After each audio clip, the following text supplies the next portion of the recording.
Welcome to another episode of Women Investing in Women. Robin and I have this immense joy and absolute honor of featuring women from all over the world across various generations to showcase their journey. How have they been lifted up to take their journey? And as they take their journey, how they are lifting up other women so that, as you see in our intro promo, a woman holding another woman's hand to be pulled up while she's putting a hand down to pull another woman up. It is only together, we as women of different generations, different cultures, if we can come together, we go further and we can go longer. And that is ultimately the theme of what we are trying to do and amplify the voices and messages of women from all over the world.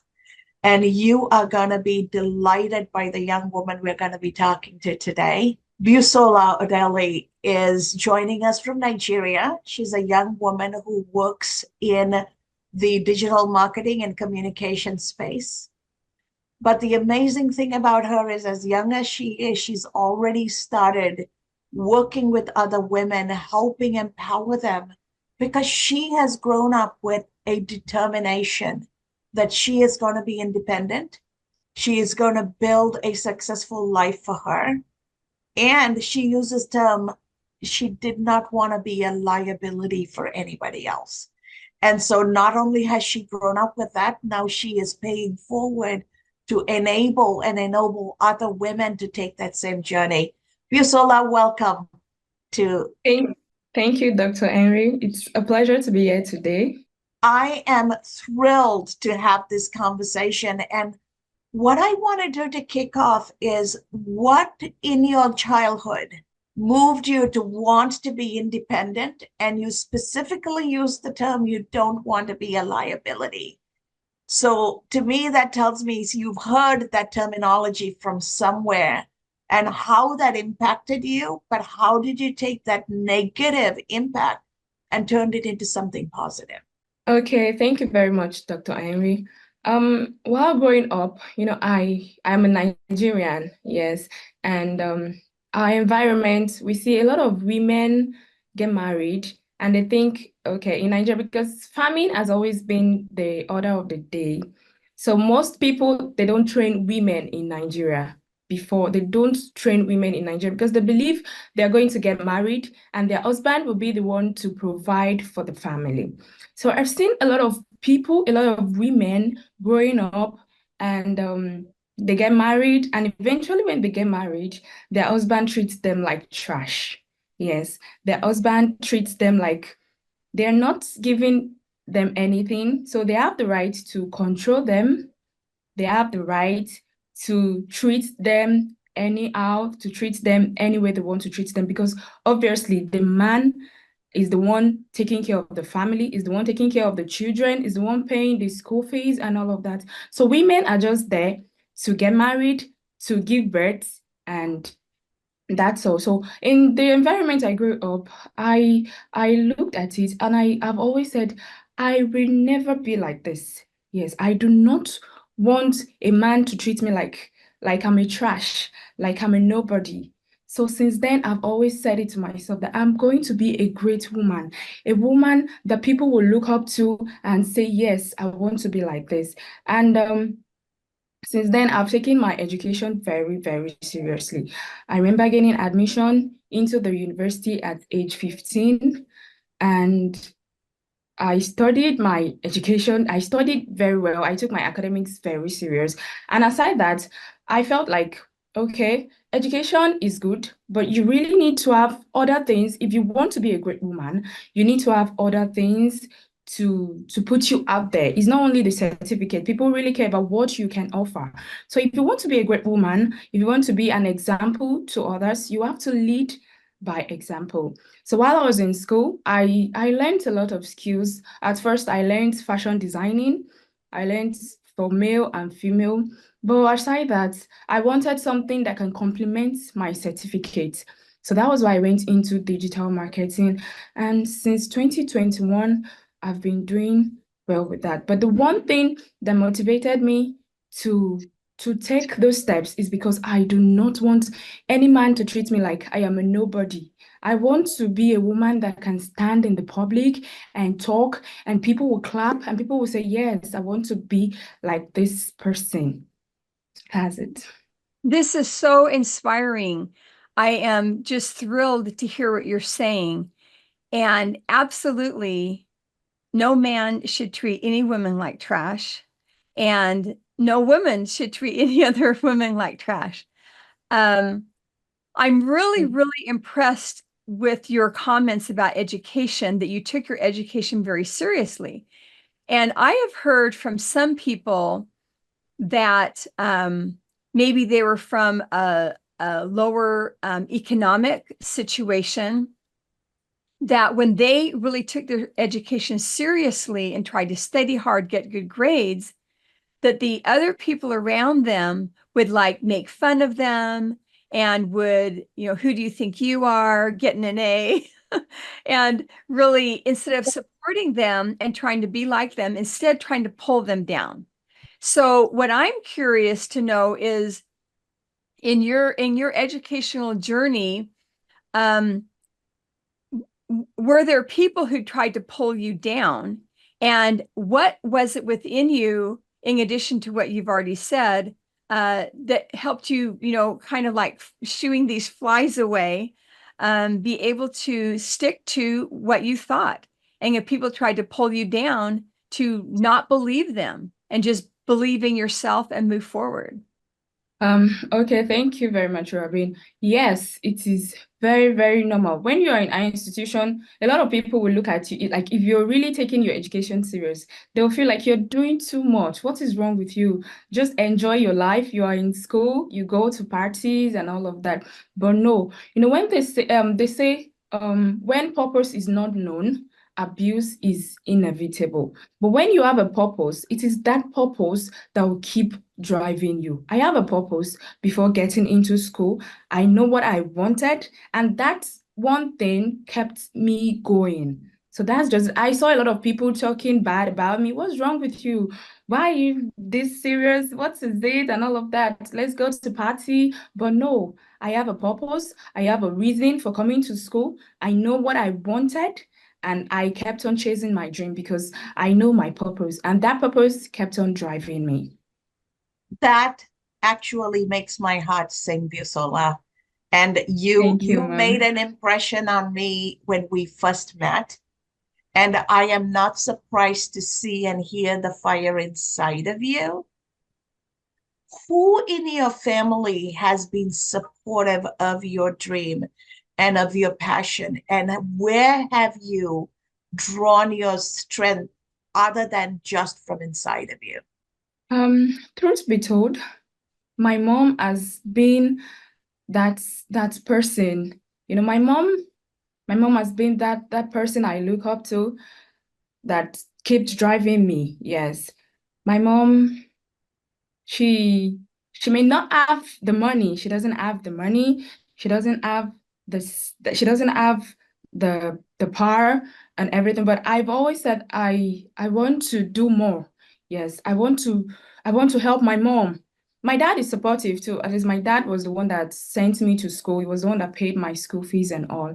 But then whenever I look at my mom, I always say, I want to help this woman. So she has been that source of strength. She will always tell me, my dear, if I did not go to a higher institution, I want you to go, and I know you will go, and I know you will be successful, and I know one day people will look at you and they'll praise you, people will applaud you, and she has been that source of motivation. So she's the other thing that keeps me going. Anytime I go home and I see her, I always say, Mommy, don't worry, I'm going to make you proud someday. And I'm going to put you out there someday so that people will know that you are the woman that gave birth to this great woman. That is so beautiful. I'm sure that when your mother listens to this podcast, she's just going to be crying her eyeballs out. And I am really interested to know, because I know that you've talked about wanting to help other younger girls to not fall into unfortunate circumstances, and if they are, to rise up. So, what are some of the things that you've been able to do, even at your very young age? What have you been able to do that you can think of to help other women, take their education seriously, or to do things to rise above their circumstances? Okay, like what are the things that I've been able to do to help other women, right? Okay, so while I was in school, I had some ladies, yes, I organized tutorials for them because at least we are in school. The little that I know, I should also impact people.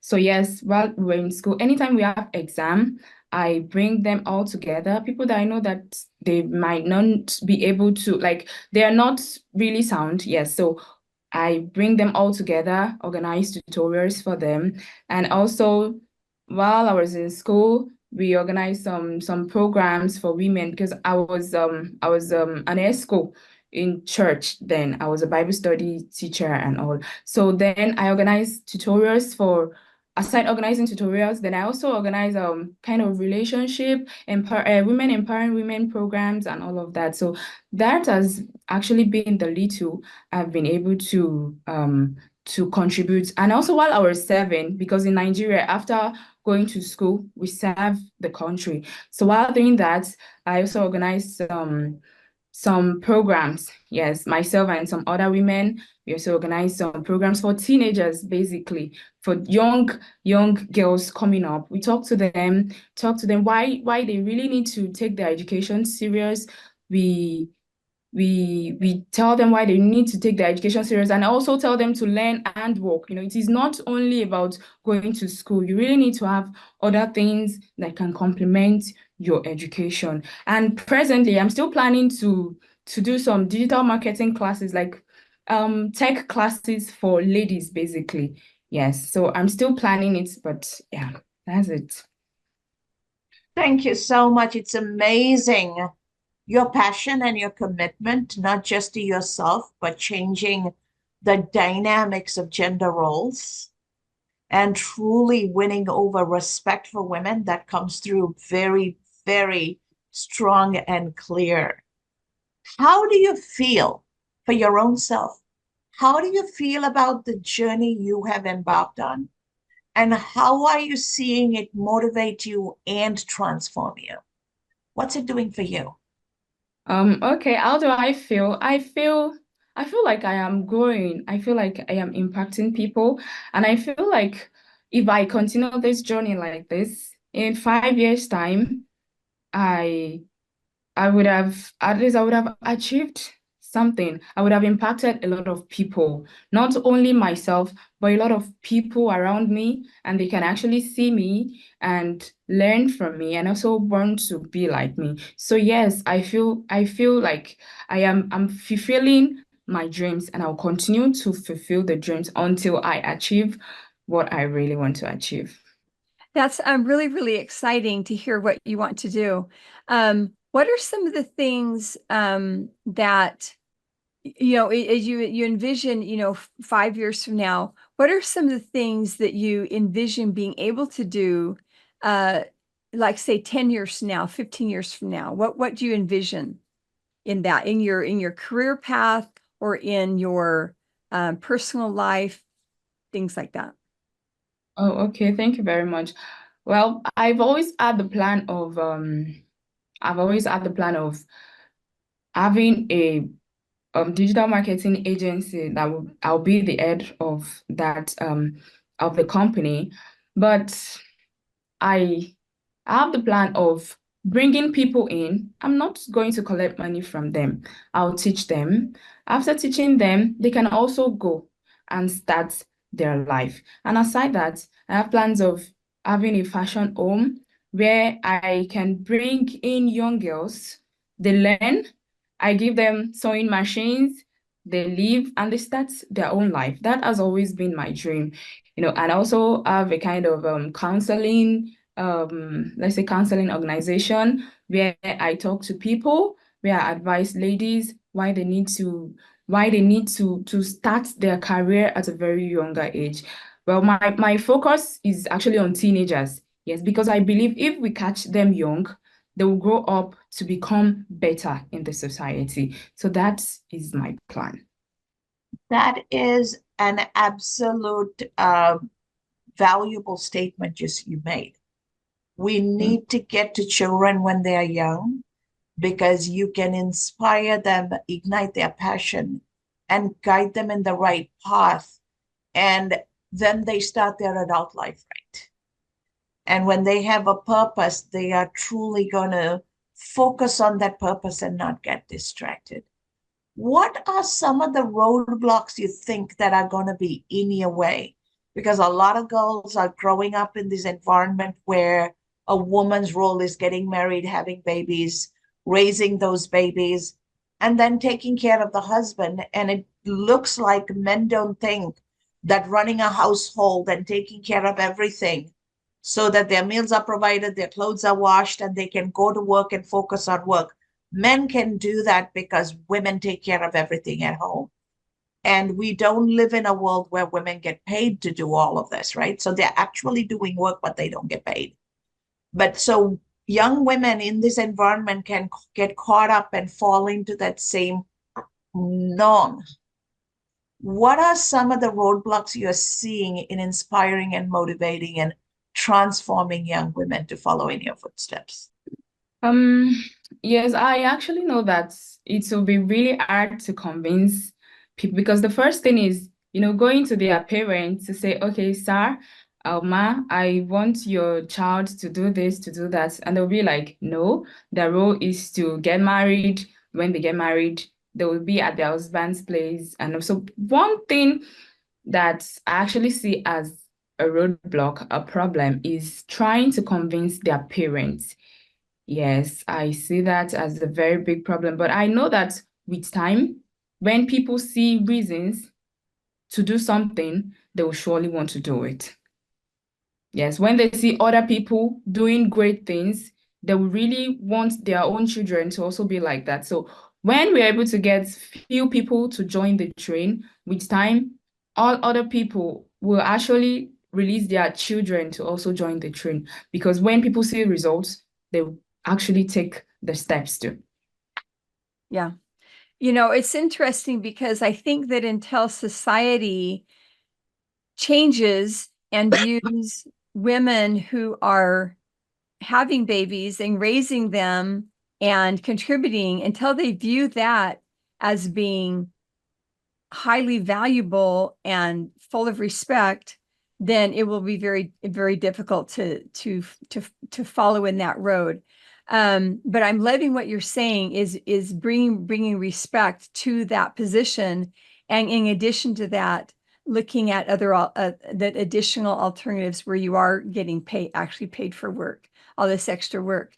What is a way in which, because with every single interview we say, oh my gosh, the time has just flown by.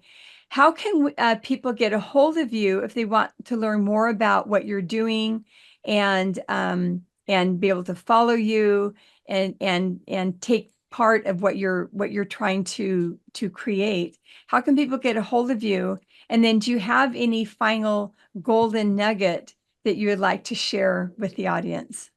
People can reach out to me on LinkedIn. They can reach out to me on Facebook and also on Instagram. My profile name on LinkedIn is Busola Deborah Odole, and also on Facebook is Busola Deborah Odole. So it is very easy to reach out to me there. Thank you so much, Bisola. Any words of wisdom you would like to share with the community out there? And also tell us how we can be of help in this inspiring journey of yours. The one word that I will give to other young ladies out there is they should take that bold step at a very tender age. Yes, there are a lot of things you cannot do when you eventually get married. So now is the time to start your career. Now is the time to take that bold step, learn skills, go to school. Some people will say education is scam. No, I do not believe education is scam. Yes, go to school. When you get to school, you learn a lot of things. You have the power to stand up. You have the right to stand out in the community and talk, and people want to listen to you. So yes, go to school, take your education very seriously, and also learn skills to complement your certificate. Thank you so very much, Bisola. It has been an absolute delight. Your passion and the commitment to your own journey, and as you take your journey to take others along to build your own empowered young female community, is very palpable. So please do us a favor, stay in touch. We want to follow you, we want to celebrate you, and we want to support you in any way we can as a community of women. And when we show up as a community of women, the men in our lives show up too. So it's going to take all of us, all hands on deck, helping and facilitating, because change happens with the younger generation. So congratulations. We are so proud to have the honor to feature you. Thank you, ma'am. Keep your dream alive, and give a big hug to your mom, because mothers are truly the pillars. Mothers don't want their daughters to have the lives they've had. So to all the women out there who are raising daughters, and all the fathers who happen to be listening, don't ever teach your little girl that she's devalued. She is just as precious as a boy child. Let's develop our young women to have a sense of who they are, a pride in who they are. Without women, there is no life. Even the Son of God had to come through the womb of a woman, right? I am not Christian, but we all understand this and we all acknowledge this. So there is no humanity and no human race without a woman. That comes with a precious responsibility. Don't denigrate that. And while we honor that, how do we give skills and capabilities to give women the independence so that they can stand up and be counted, and they can stand up with a voice to live who they are, a life they were meant to live?